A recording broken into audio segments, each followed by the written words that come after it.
Here's how we handle maintenance and repair. See, in property management, you got internal management and external management. Okay, internal operations, external operations.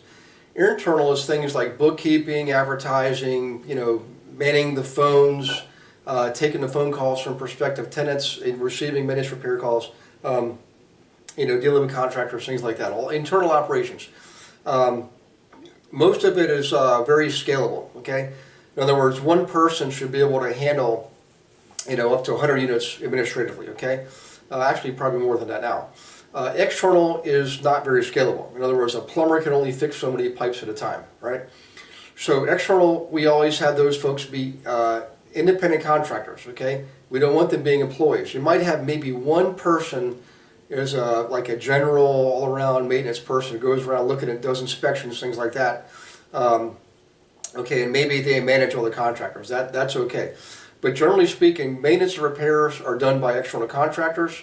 Legally that means something. That's how they get paid based on that. Reporting, everything's based on that. Now, we want to delineate between maintenance and repairs and capital improvements. Maintenance and repairs are generally small in nature. Replacing a doorknob, repairing a window lock, just painting, things like that, okay?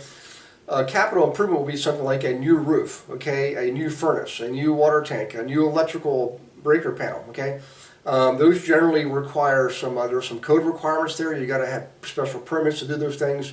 And by the way, all the contractors that work on these things need to be insured and bonded. Okay, you need to screen them just like you screen a prospective tenant. And check out everything. Run a full background, credit, job history, public record, the whole 9 yards, okay? All the contractors that work with you on your rental properties.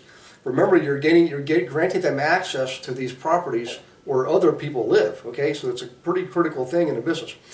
Now, the other reason why we delineate between maintenance and repairs and capital improvements is for tax purposes. Maintenance and repairs are generally things you take as an expense in the year you took it on your tax returns, whereas capital improvements are generally things that you add to the cost basis of the property, and you depreciate that over the lifetime of the property, okay?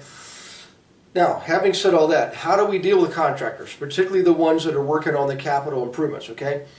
A lot of times they're going to want to get paid half up front, stuff like that. What we do is, depending on the size and scope of the project, we might give them half up front if it's a small scale project. But in most cases, we're giving them money, will be basically like seed money to go get the material for the job, okay? But we're not going to pay them for any work until the work is done, all right? Now, the other thing is this, they're going to all want to get paid on Fridays. Just know this, we learn to not pay people on Fridays. Pay them on Mondays, okay? They'll always show up for work on a Monday to get their paycheck, okay? You pay them on Fridays, they tend to blow through the money, and then Monday they don't show up. So in any case, I always pay on Mondays. I only pay for the work that's done. Okay, big project. I'm not going to pay them, like on draws. Like I'll give you $5,000 when you finish the roof, and I'm going to pay them on a weekly basis based on the work that's accomplished. Now, what I'll do is, to expect me on Monday, but I'll also show up another day in the week unannounced, Thursday afternoon. Wednesday morning, because you want to kind of see what's happening there when they don't expect you, all right? Another thing I'll do is sometimes I'll go, particularly at the end of a project, I'll go back myself, all by myself, usually in the evening or on a weekend when they're not there, to go through and make my own assessment of things on my own. And the final thing I want to share with you with this is on contractors is never pay them the final payment until everything is completely done. I mean, even removing the garbage from the front porch, okay? I've had too many situations where I'll say, like, okay, it's Monday, you need to move on to the next job, I get it, garbage man's coming on Wednesday, whatever. Don't do it. You wait till everything is done completely in its entirety, and sometimes I'll even withhold 10% for an additional, say, 10 days or 20 days or 30 days, so I can see if anything pops up in the interim once we're in there or somebody has moved in and something doesn't work right. You've always got that leverage to get them back in there and remedy the situation, okay? So a couple of quick tips on working with contractors. Hope you like that. We got lots more to give you, so hang on to your seats and look for the next video. In the meantime, take care, and God bless.